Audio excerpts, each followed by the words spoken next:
सिपाही भर्ती की परीक्षाएं शुरू हो रही हैं और विगत वर्ष ये परीक्षा मूल रूप से आयोजित होनी थी 1 अक्टूबर 2023 7 और 15 को होनी थी। तो इसमें बहुत से साइबर फ्रॉडस्टर्स हैं, बहुत से ऐसे पुराने प्रोफेशनल गिरोह हैं जिनके ऊपर हम लोग नज़र रखे हुए हैं। कुछ-कुछ हम लोगों को सूचनाएँ जो हम लोगों ने नंबर और ईमेल आईडी सार्वजनिक किए हैं। पता चल रहा है कि अभ्यर्थियों को कॉन्टैक्ट कर रहे हैं कि हम आप लोगों को उत्तरकुंजी उपलब्ध करवा देंगे, जब प्रश्न पत्र उपलब्ध करवा देंगे, आप इतना पैसा हम लोगों को ट्रांसफ़र कर दीजिए। तो इस सब को नज़र में रखते हुए आर्थिक अपराध इकाई पहले से सक्रिय हो गई है।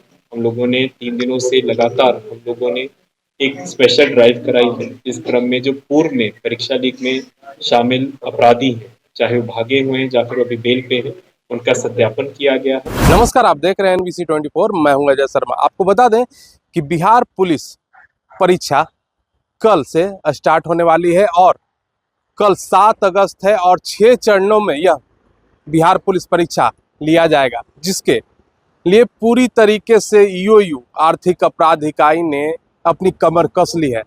यूं तो कहा जाए तो बिहार पुलिस और आर्थिक अपराध इकाई के साथ साथ जितने भी एजेंसियां हैं, अब बिहार में जालसाज न हो और पेपर लीक न हो, जिसके लिए पूरी तरीके से तैयार है। बता दें कि आर्थिक अपराध इकाई ने बिहार पुलिस के सहयोग से जितने भी पेपर लीक कांड के पूर्व में जो मास्टरमाइंड रहे हैं, उनसे अभी तक लाइनअप किया है और उनके घर पे भी छापेमारी करके उनको अभी तक देखा जा रहा है कि आगे की परीक्षा में इनकी संलिप्तता तो नहीं होने जा रही है।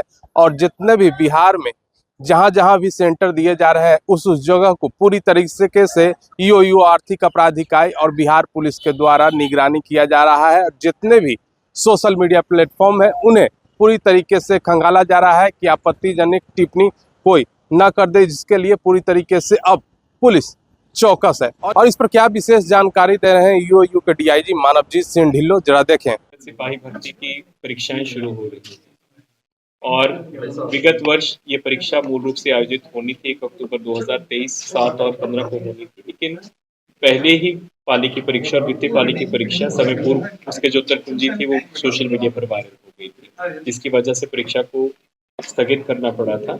उसके बाद जो कांड का अनुसंधान 76 केसेस टोटल हुए थे पूरे राज्य भर में, जिसका सभी का अनुसंधान आर्थिक अपराध इकाई के द्वारा किया गया है, किया जा रहा है।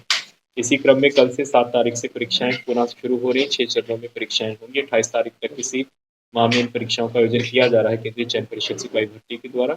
और ये अभी तक राज्य की सबसे बड़ी रिक्रूटमेंट है पुलिस फोर्स की। लगभग 22,000 इसमें हमारे वैकेंसीज हैं और लगभग 18 लाख कैंडिडेट्स हैं। तो इसमें बहुत से साइबर फ्रॉडस्टर्स हैं, बहुत से ऐसे पुराने प्रोफेशनल गिरोह हैं जिनके ऊपर हम लोग नज़र रखे हुए हैं। कुछ-कुछ हम लोगों को सूचनाएँ जो हम लोगों ने नंबर और ईमेल आईडी सार्वजनिक किए हैं। पता चल रहा है कि अभ्यर्थियों को कॉन्टैक्ट कर रहे हैं कि हम आप लोगों को उत्तरकुंजी उपलब्ध करवा देंगे, जब प्रश्न पत्र उपलब्ध करवा देंगे, आप इतना पैसा हम लोगों को ट्रांसफ़र कर दीजिए। और दूसरा क्या होता है कि जिस दिन परीक्षा होती है उस दिन फेक उत्तर कुंजियाँ या फेक क्वेश्चन पेपर्स किसी तरह से वायरल करते हैं, ताकि जो परीक्षा की सैंक्टिटी है उसके ऊपर प्रश्न चिन्ह लगे, अभ्यर्थियों में, अभिभावकों में बेचैनी पैदा हो, ताकि परीक्षा जी की प्रक्रिया को ये लोग दिग्भ्रमित कर सकें, अभिभावकों को और अभ्यर्थियों को दिग्भ्रमित कर सकें। तो इस सब को नज़र में रखते हुए आर्थिक अपराध इकाई पहले से सक्रिय हो गई है। हम लोगों ने 3 दिनों से लगातार हम लोगों ने एक स्पेशल ड्राइव कराई है। इस क्रम में जो पूर्व में परीक्षा लीक में शामिल अपराधी हैं, चाहे वो भागे हुए हैं या फिर अभी बेल पे हैं, उनका सत्यापन किया गया है और जो भागे हुए हैं उनके घरों पे छापामारी की गई है। इसी क्रम में 3 मेजर जो अभियुक्त थे BPSC के और CSPC के, उनको वैशाली से, पटना से और नालंदा से स्थानीय पुलिस के सहयोग से गिरफ्तार किया गया है। कल रात की ये उपलब्धि है हम लोगों की। इसके अलावा बहुत से टेलीग्राम चैनल्स, व्हाट्सएप चैनल्स, जिसमें ये सब अफवाहें या फिर परीक्षा लीक के संबंधित बातें हो रही हैं, उनके ऊपर हम लोग मॉनिटरिंग कर रहे हैं। हम लोगों का सोशल मीडिया पेट्रोलिंग यूनिट, उसके लिए स्पेशल हम लोगों ने टीम को तैयार किया है और हम लोगों ने सार्वजनिक नंबर और ईमेल आईडी भी दी है, ताकि किसी प्रकार की अभ्यर्थियों को, उनके अभिभावकों को या फिर आम नागरिकों को किसी प्रकार की सूचना मिल रही है प्रश्न लीक से संबंधित, चाहे वो सही है चाहे गलत है, उसका सत्यापन करना चाहेंगे, शेयर करना चाहेंगे, तो तुरंत हमारी टीम के साथ शेयर कर सकते हैं। लोगों की टीम यहाँ पे कार्यरत रहेगी, 24/7 कार्यरत रहेगी, ताकि समय रहते सभी सूचनाओं का सत्यापन किया जा सके और जो भी कानूनी कार्रवाई बनती होगी वो हम कर सकें। जो 3 लोग गिरफ्तार हुए हैं, कल रात की उपलब्धि है। एक अमन कुमार है, ये बीच बाजार सोसरा नालंदा का है। ये सीएसपीसी और बीपीएससी परीक्षा में जो संजीव मुखिया गैंग उसका एक सक्रिय सदस्य है और दोनों परीक्षाओं में वांटेड उसकी गिरफ्तारी हुई है।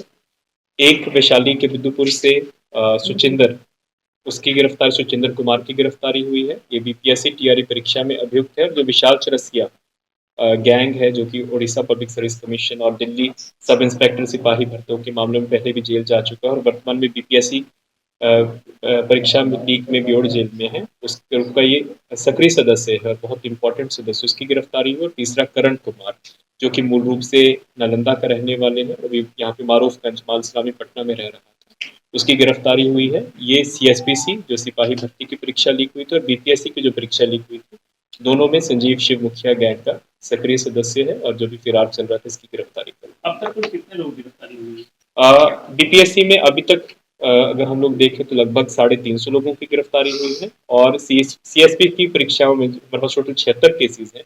उन सभी परीक्षाओं का जितने भी 76 केसेस की टोटल गिरफ्तारी देखें तो लगभग 250 लोगों की गिरफ्तारी उसमें हुई है अभ्यर्थियों को मिलाते हुए। धन्यवाद।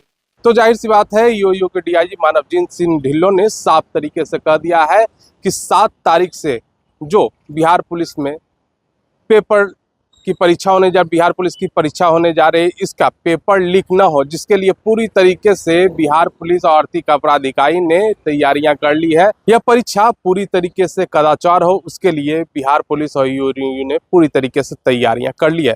अब देखना यह होगा कि यह 6 चरणों में परीक्षा होनी है, किस तरीके से अब परीक्षा यह ली जाती है। तमाम ऐसे ही छोटी बड़ी खबरों से अपडेट रहने के लिए आप देखते रहें NBC 24।